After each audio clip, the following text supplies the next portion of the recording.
E aí galera, tudo bom? Estamos aqui agora para a nossa aula de número 31 de Química, onde nós iremos falar hoje sobre tonoscopia. Beleza? Vamos abrindo os slides aqui. Vamos começar então em propriedades coligativas. Vimos os gases, bora para essas propriedades agora. Tá bom? Então bora lá. Objetivo. O que são propriedades coligativas? Temos que entender. E o que é tonoscopia, tá? Temos outros conceitinhos aí por trás também, mas vamos lá. O que são propriedades coligativas? Propriedades coligativas das soluções são propriedades físicas que se somam pela presença de um ou mais solutos e dependem única e exclusivamente do número relativos de partículas do soluto e solvente das espécies que estão dispersas na solução, não dependendo da natureza do soluto. Então, propriedades coligativas é dada pela presença de um ou mais soluto em uma solução. Ou seja, soluto é aquele que você adiciona no solvente. Lembra lá das primeiras aulas? Exatamente. Soluto é o que você adiciona no solvente. E a propriedade coligativa vai estudar as propriedades físicas que se somam pela presença de um ou mais solutos em uma solução. Não se esqueça que a propriedade coligativa só é alterada não pela natureza do soluto, de onde ele vem e tal, sempre pela quantidade de partículas que esse soluto tem. Beleza? Nunca se esqueçam disso.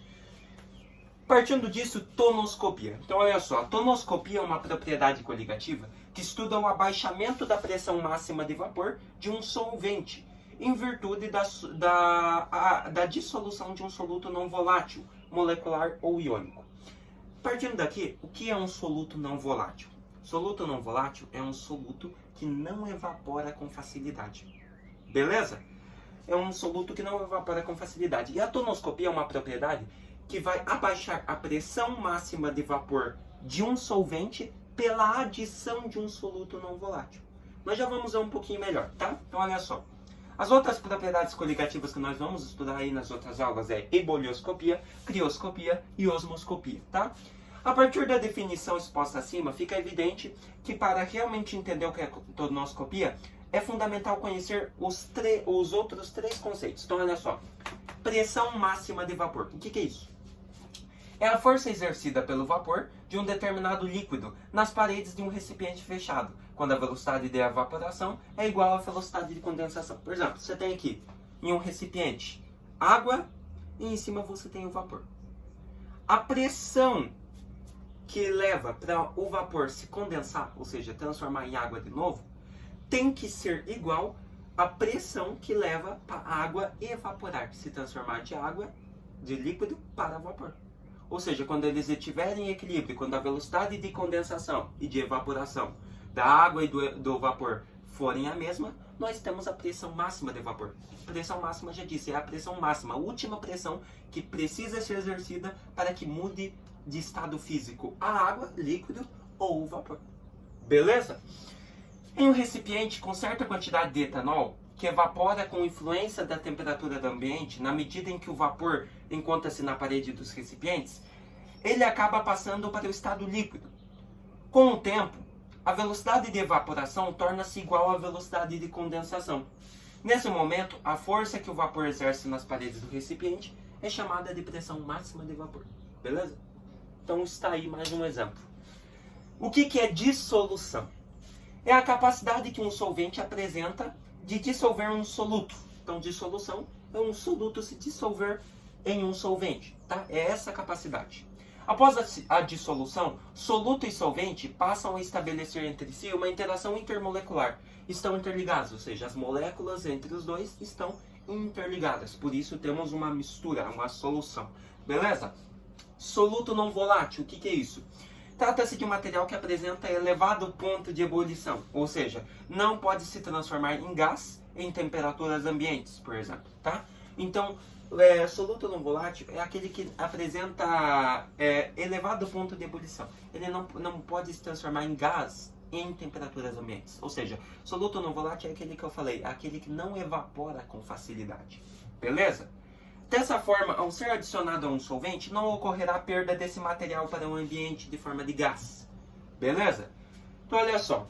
O soluto não volátil molecular é aquele que não é capaz de sofrer ionização ou dissociação ao ser dissolvido em um solvente. Por isso que já diz, soluto volátil iônico é aquele que é capaz de sofrer ionização, de criar íons. Agora, o molecular não cria íons, beleza? Então, ele não sofre ionização. Assim, se adicionarmos uma molécula desse soluto no solvente, ele ficará apenas no meio, tá? Não criará íons. Isso para solutos moleculares. Então, olha lá, o soluto não volátil iônico é aquele que sofre o fenômeno de dissociação ou ionização, ou seja, nele ocorre o rompimento de ligações entre os átomos, o que provoca o funcionamento da unidade molecular. Se dissolvermos 1 mol de ácido sulfúrico H2SO4 em água, por exemplo, temos a presença de 2 mols do cátion hidrônio e 1 mol do ânion sulfato no meio, como mostra a equação abaixo. Então, você observa que ele sofreu ionização. Ó. H2SO4 foi misturado com 2 mols de água, nós teríamos 2 mols de hidrônio e 2 mols de sulfato, né? 2H+, e SO4 2-. Então, você observa que já se criou íons. Então, nós temos um soluto não volátil iônico. Belezinha? Então está aí, entendemos os conceitos. A partir disso, vamos para a lei de Heroult, beleza? Lei de Heroult diz o seguinte: ao estudar o efeito tonométrico das soluções, o abaixamento da pressão de vapor de um solvente pela solução de um soluto não volátil, ou seja, ele estudou a tonoscopia. Tonoscopia é aquilo que eu falei, você adiciona um soluto e esse soluto vai abaixar a pressão máxima desse solvente. Ou seja, o solvente não vai evaporar com tanta facilidade. Por exemplo, você tem um copo com água normal, água pura. Em um copo com água, mas você adiciona um soluto não volátil, que é o açúcar. O açúcar não evapora facilmente. Então ele é um soluto não volátil. Qual solvente vai evaporar com mais facilidade? A mistura de água e açúcar, que foi adicionado ao soluto, ou a água pura? A água pura. Então, essa é a propriedade da tonoscopia. A adição de um soluto não volátil vai abaixar a pressão máxima de um solvente, ou seja, fazendo com que esse solvente não evapore, não mude de estado com facilidade. Beleza? Então, olha lá. Então, a partir disso, o físico químico francês François-Marie Heroult concluiu o seguinte: a pressão máxima de vapor de uma solução seria igual ao produto da fração molar do solvente, ou seja, da quantidade de solvente, com a pressão máxima de vapor do solvente puro. Beleza? A pressão máxima que leva para esse solvente mudar de estado. Essa é a lei de Heroult. Então, essa observação ficou conhecida como a lei de Heroult e pode ser expressa ali, ó. A pressão da solução seria, então, a massa molar, a fração molar, quantos mols nós temos de solvente, né? A massa dele, a quantidade, vezes a pressão do solvente puro, a pressão máxima que esse solvente leva para mudar de estado. Beleza? Esta lei vale somente para soluções moleculares diluídas e para solutos não voláteis. Exemplos: a pressão máxima da água pura é de 3,2 kPa a 25 graus Celsius, que 25 graus Celsius sempre é a temperatura ambiente, por isso ele aparece, tá? Vamos aprender um pouquinho mais em entalpia isso, beleza? Daí ele pergunta: qual será a pressão de vapor de uma solução à mesma temperatura que possui 4 mols de glicose em 2 mols de água? Então a gente faz o seguinte. Ele quer o seguinte, ele quer a pressão da solução, que nós não sabemos, mas ele deu a pressão do solvente puro. A pressão do solvente puro, vou colocar como SP, tá? Solvente puro, 3,2 kPa. Beleza? Partindo disso, temos o seguinte. Número de solvente. Quantos mols nós temos mesmo de água do solvente, que é onde foi dispersa a glicose? Nós temos 2 mols de água, 2,0, né? Então, o número de mols, né, de quantidade do solvente, NS, seria de 2,0 mol. E qual que é a quantidade de glicose, de soluto, né, que foi dispersa? 4 mols, né? Não, perdão. Errei aqui. 0,40 mols, né? Abaixo de 1. Então, 0,40 mols. Então, foi disperso no solvente água. Como que nós podemos utilizar isso? Ele quer saber a pressão final disso. Então, utilizando a lei de Heroult, nós temos pressão da solução é igual quantidade de matéria do solvente vezes a pressão do solvente puro. Beleza? Como que nós vamos fazer isso?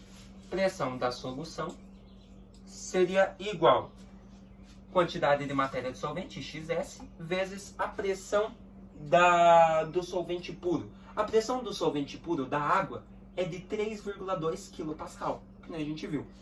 Então, no lugar da pressão do solvente puro, vem 3,2 kPa, beleza? O que a gente utiliza agora? Para descobrir a fração em mol de água, nós podemos fazer o seguinte. Pressão da solução é igual XS vezes 3,2, que nem já está aqui. Mas o que nós podemos fazer? Nós queremos descobrir a quantidade de matéria em solvente. Beleza? Então a gente vai fazer o seguinte. XS é igual, no caso aqui,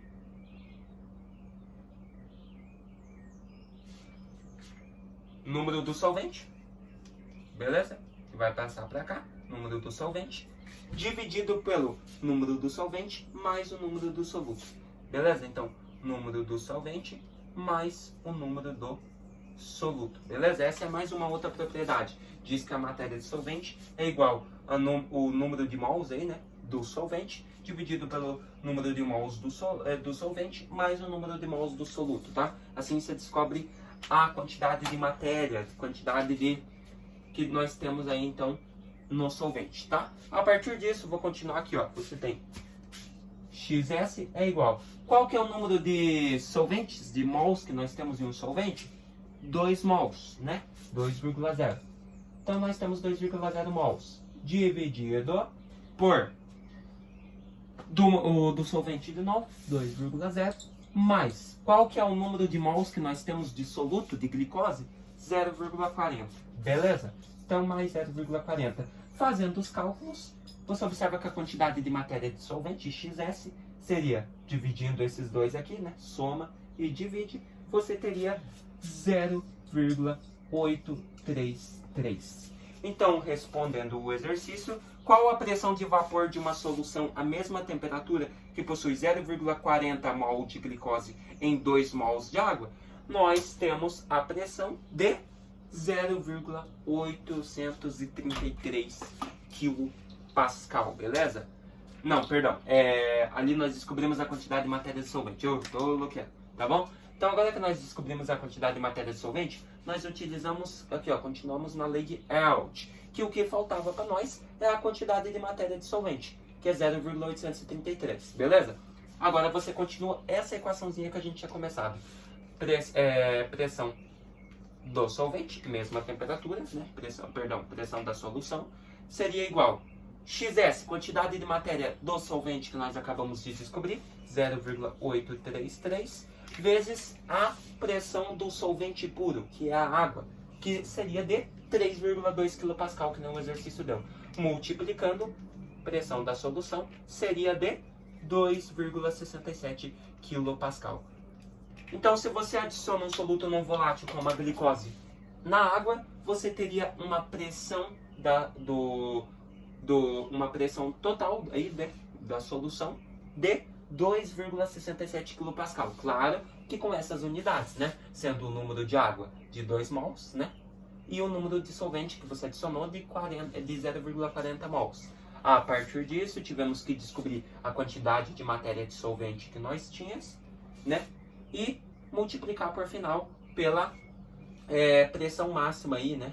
De vapor, ou seja, a pressão máxima que leva para esse solvente puro, que é a água, evaporar, mudar de estado físico, beleza? Multiplicando, 2,67 kPa. Beleza? Então eu espero que vocês tenham gostado dessa aula, meus queridos. O que nós vimos? Vimos o que são propriedades coligativas, vimos a tonoscopia e a lei de Herold, beleza? A lei de Herold é essa aqui. Vimos a tonoscopia, que é aquela que diminui a pressão máxima de um solvente pela adição de um soluto não volátil, que é um soluto que não evapora com facilidade, beleza? E na próxima aula vamos continuar vendo as outras propriedades, a ebulioscopia, a crioscopia e a osmose, beleza? Eu espero que vocês tenham gostado, entendido aí o que é tonoscopia, uma parte bem fácil, beleza? E se vemos na nossa próxima aula aí, continuando com ebulioscopia. Até mais!